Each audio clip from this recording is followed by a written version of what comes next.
Bonjour et bienvenue à une autre édition de electricairmobility.news. Et je suis Nicolas Zart, le fondateur et le PDG de Electric Air Mobility, la compagnie.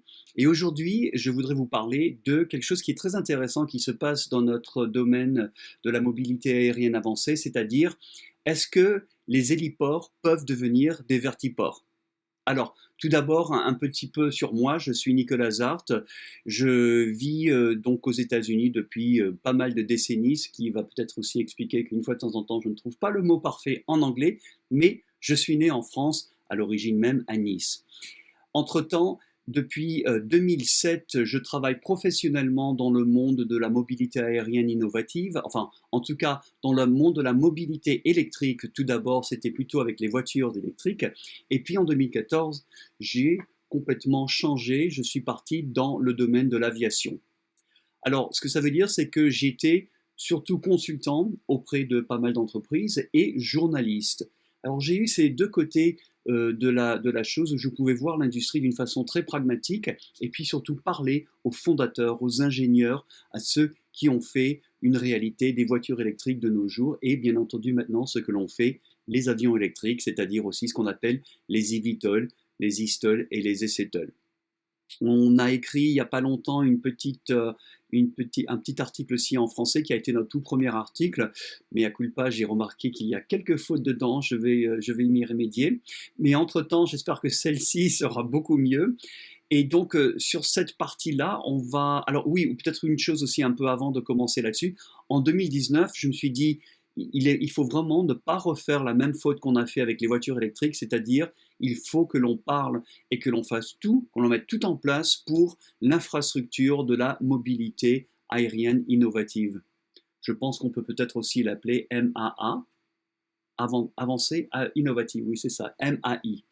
Donc, depuis, donc, ce que j'ai fait, c'est, puisque je connais tellement de monde, ça fait presque une vingtaine d'années que j'évolue dans ce milieu, j'ai pu franchement mettre en place un groupe d'experts, non seulement de consultants, mais aussi de compagnies qui ont une réputation mondiale, qui sont partout dans le monde de l'aviation, mais qui ont fait aussi une transition dans le monde de la mobilité aérienne avancée ou innovative. Alors aujourd'hui, on arrive à vous donner, si vous êtes un aéroport par exemple, une municipalité ou même une compagnie, on peut vous donner un écosystème complet de vertiports, c'est-à-dire non seulement l'infrastructure physique, mais aussi énergétique. Comment produire de l'électricité, comment le stocker, comment produire de l'hydrogène, comment le stocker, ainsi de suite. Et puis faire un peu tout le management de tout ça, le trafic aérien, l'énergie, les passagers, faire le design des terminaux, je pense qu'on dit, et bien entendu les plaques d'atterrissage que l'on appelle vertipades. Voilà. Alors aujourd'hui, on va parler surtout des héliports. Et en effet, j'entends de plus en plus même des collègues parler de oui, on va modifier des héliports pour devenir des vertiports. Ouh là là, calmons un peu le jeu parce que en effet, théoriquement, c'est possible, mais en grande pratique, je ne vois pas ça arriver plus de 3, 4, même 5% des fois, parce que proprement dit, un héliport est géré d'une façon très, très, très différente qu'un vertiport, pour plusieurs raisons. Alors, on va un peu élucider toutes ces raisons maintenant. Euh, les héliports sont déjà gérés, ça fait quand même pas mal de décennies qu'il y a des règles très spécifiques aériennes pour gérer des héliports. Alors ces règles sont bien entendu non seulement le trafic aérien qui est important, mais aussi la base de structure. Okay, je pense à une chose, par exemple, les hélipads ou les hélicoptères atterrissent doivent supporter un certain choc ou un certain poids de choc. Okay, on ne peut pas faire ça pour l'instant avec les vertiports. On peut imaginer un vertipad avoir tant pour supporter un choc d'un eVTOL, mais comme vous êtes peut-être au courant, on n'est pas sûr exactement du poids de tous les eVTOL qui vont venir sur le marché. Donc on estime, et bien entendu on estime avec une grande marge d'erreur, c'est-à-dire par exemple l'eVTOL de Archer qui s'appelle le Midnight, on sait qu'il fait 5000 pounds, ok? Il faudrait que je calcule ça en français. Mais on estime qu'un choc d'atterrissage doit passer facilement à 10 000 pounds, c'est-à-dire double de son poids, sinon même plus. Donc nos vertipads doivent être dessinés de façon supérieure à ce que les hélipads, pour l'instant, subissent avec les hélicoptères. Alors ça, c'est une des choses qui se passent, mais pour l'instant, les seules règles que l'on a, c'est nous, aux États-Unis, on regarde donc le Federal Aviation Agency, le FAA, qui est votre IASA en France, ont un article qui s'appelle AD-EB.105. Et ça nous donne un peu une idée un peu générale comment on doit placer notre vertiport, comment on doit placer les éléments à l'intérieur de notre vertiport avec une zone d'atterrissage pour les eVTOL. Et oui, je dis atterrissage parce que les eVTOL, contrairement à ce que l'on pense, ne vont pas venir simplement comme ça et descendre sur 100 mètres pour atterrir, absolument pas. Même chose qu'un hélicoptère n'atterrit pas comme ça, mais approche et les 5 prochains mètres va atterrir verticalement. Même chose pour les eVTOL. Alors, on a ça du côté des États-Unis et du côté de l'Europe où vous avez le EASA. Je ne vais pas vous dire le nom de l'agence, mais j'ai tout marqué sur l'article, allez voir là-dessus. Nous a donné un article qui s'appelle le PTS VPT DSN. Alors, ça aussi, ça nous donne une très très bonne idée de ce que l'agence va vouloir que l'on fasse en Europe et ce qui est très important pour nous parce que nous travaillons sur 2 projets en Europe qui sont extrêmement importants, qui sont très grands. Chacun sont à peu près 6 à 10 vertipads ou vertiports, donc on a besoin de savoir ça. Mais une chose que l'on sait, c'est que ce n'est pas le mot définitif. On va continuer à évoluer tout ça. Et on est 3 dans ce milieu à faire évoluer toutes ces règles, c'est-à-dire on a d'un côté donc ceux qui vont nous faire les eVTOL, c'est-à-dire Joby, Archer en Europe, vous avez Lilium, vous avez Volocopter en France, vous avez Fleezy, vous avez Ascendance, et on travaille donc avec plus le AESA qui travaille de notre côté, donc tous les 3, on trouve un peu comment on va faire tout ça et on va déterminer les règles qui vont évoluer, bien entendu, sur les 5 prochaines années. Alors, pourquoi les 5 prochaines années? On y reviendra un peu plus tard. Une autre chose aussi qui revient souvent, c'est que, en effet, pas tous les héliports ne peuvent devenir vertiports. Et ça, c'est aussi une question de place et d'emplacement. Les héliports sont prévus pour d'abord les hélicoptères, pour un combustible liquide, et donc une infrastructure qui est très différente de ce que l'on va voir avec les eVTOL, qui vont nécessiter, bien entendu, une infrastructure électrique, voire même hydrogène. Alors, beaucoup plus de place, bien entendu, les bornes rechargeables électriques, on ne peut pas les mettre tout à côté du vertipad, c'est impossible, il faut vraiment laisser un entonnoir pour que les eVTOL puissent opérer. Et donc, il va falloir mettre ça un peu plus loin. Bien entendu, maintenant, on parle de stockage, donc il va falloir mettre des batteries que l'on va certainement mettre sous la terre. Et même chose pour l'hydrogène. Donc nous, à Electric Air Mobility, on a un système qui rentre dans un container international et que l'on peut bien entendu mettre sous sol, pourquoi pas. Tout ça, ça prend de la place et tout ça n'a pas été pris en considération pour les héliports jusqu'à présent. Alors, je parlais des 5 prochaines années qui vont être absolument importantes dans ce que va devenir la mobilité aérienne innovative. En effet, ce qui se passe maintenant, c'est qu'il y a déjà des eVTOL qui volent. J'ai vu Joby voler en Californie, à Salinas. C'était fantastique. Alors, pour la petite histoire, on l'entend décoller pendant les prochains 50 mètres. On entend une espèce de whiz comme ça. Et progressivement, on n'entend plus rien. Mais une fois qu'il était à 100-150 mètres en hauteur, on l'entendait plus du tout. Par contre, ce que j'entendais, c'était l'avion qui l'accompagnait. Ça, on l'entendait. Et à un moment donné, il y a eu quelque chose qui est vraiment le clou de ma carrière. Un gros Leonardo est arrivé. Alors non seulement il y avait les 3 cousins ensemble, un eVTOL, un avion et un hélicoptère, mais je peux vous dire que le seul bruit que l'on entendait, c'était le Leonardo. De loin, on n'entendait plus rien. Enfin bon, il y avait quand même les 3 cousins ensemble, ce qui a été franchement extraordinaire. Alors les 5 prochaines années, en effet, on sait que maintenant il y a des tests, on sait que ça vole, on a même des batteries maintenant qui ont 600 kWh qui sont testées un peu partout dans le monde. On n'en parle pas, on ne sait pas parce qu'on fait que des tests pour l'instant, mais on sait que les 5 prochaines années maintenant vont être vraiment déterminées le futur de notre industrie. Et ce qui va se passer pendant les 5 prochaines années, en tout cas jusqu'à 2030, c'est qu'on va avoir des essais, et de plus en plus d'essais, pas vraiment commercial, mais semi-commercial. Et oui, en effet, on va voir au tout début les hommes d'affaires ou les hommes et les femmes d'affaires voler tout au début, et bien entendu, certaines clientèles accéder à ça, genre Uber Black et compagnie. Et oui, c'est normal, il faut que ça commence quelque part. Je peux vous dire, je suis quand même content que les gens qui peuvent payer un peu cette espèce de surprix ou surcoût pour tous ces projets, pour tous ces systèmes, sont là parce que aujourd'hui, je peux acheter un appareil de téléphone pour 50 euros au lieu de 5000 euros.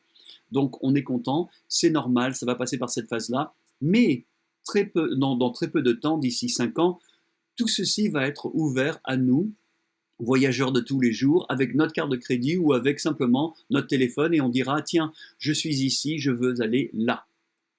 Alors, c'est pour ça que l'on travaille tous ensemble. Une des choses les plus importantes, bien entendu, quand on pense à poser les jalons pour un réseau de vertiports, c'est emplacement, emplacement, emplacement. Comme je vous ai dit, l'emplacement d'un vertiport nécessite bien entendu une infrastructure de recharge électrique, mais aussi d'hydrogène.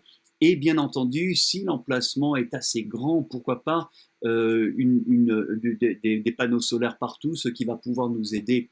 Mais aussi être sûr de savoir où est la sous-station la plus proche en France pour EDF.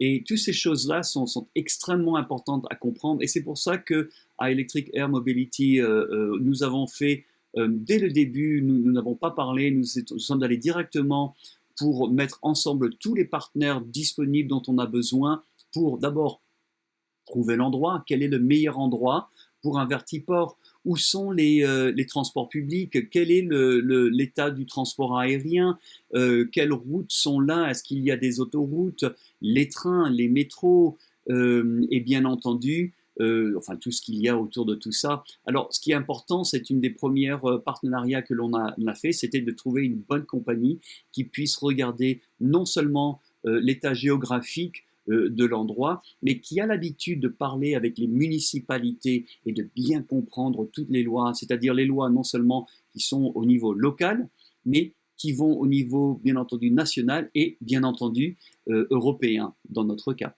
Ce qui n'est pas très dissimilaire de ce que l'on a ici aux États-Unis, où on a le côté fédéral, qui est le grand État des États-Unis, en fait, mais après, on a aussi, chaque État aux États-Unis ont leurs propres lois. Et encore plus bas, c'est le county qui est plutôt le département qui va avoir ses propres lois et bien entendu, la municipalité va avoir ses propres lois. En plus de tout ça, une chose très importante, c'est que aux États-Unis, ce que l'on appelle le fire marshal, qui est, je ne sais pas, en Europe, il doit avoir des noms très différents pour ça, mais les pompiers vont pouvoir vous dire, oui, ça va marcher, ça ne va pas marcher. Donc on prend tout ça en considération, et comme vous pouvez voir, c'est extrêmement granulaire, et on doit aller très très très profond, tout en partant de très très haut. La logique de créer une compagnie d'infrastructure pour mobilité aérienne innovative n'est pas quelque chose que l'on prend comme ça à la légère. Dans mon cas, ça a pris une dizaine d'années, et spécifiquement, si transformer un héliport en vertiport était si simple que ça, écoutez, je l'aurais fait il y a 7 ans, sans problème, et on serait déjà parti, mais ce n'est pas le cas. D'abord, on ne sait pas où on va. Deuxièmement, on est en train d'écrire le chapitre. Et troisièmement, on n'a pas toutes les données. Par contre, ce que l'on peut faire, et c'est une chose que l'on fait très bien à Electric Air Mobility, c'est qu'on prend en considération toutes les choses qui vont venir. Alors, bien entendu, on n'est pas sûr que l'hydrogène va vraiment jouer un très très grand rôle dans le domaine de la mobilité aérienne innovative, mais on sait que ça va jouer un rôle. Donc, on peut prévoir aujourd'hui un certain espace pour ça. On sait que l'électricité va jouer un très grand rôle. La plupart des eVTOL vont être électriques. Donc ça, automatiquement, on peut prévoir non seulement une bonne borne de recharge qui va monter à plus de 1000 ampères, mais aussi du stockage pour ça. Et si on parle de stockage énergétique, on parle aussi de revente de l'énergie les centrales, bien entendu, pour EDF en France, etc. et tout le monde. Donc il y a aussi toute cette question-là. C'est extrêmement compliqué de monter en place une compagnie de Vertiport, mais on l'a pris bien à temps. On a commencé en 2014 et on est là, 10 ans après, bien entendu. On commence à peine à pouvoir commencer à dessiner les premiers réseaux de Vertiport en prenant tout en compte. Même en sachant que l'on n'a pas la mesure définitive pour l'instant. Mais on travaille ensemble avec ceux qui construisent les eVTOL, avec les régies pour tout ce qui est aviation et management d'aviation. Voilà, j'espère que je vous ai donné un peu une bonne idée de ce que l'on fait à Electric Air Mobility et surtout de ce que l'on fait à electricairmobility.news où on cherche à vous éduquer par rapport à tout ce qui est mobilité aérienne innovative. On garde le contenu gratuit pour que vous puissiez comprendre. Dans ce cas, aujourd'hui, on a parlé en disant « hop là, stop là, non, non, non, pas tout héliport peuvent devenir vertiport ».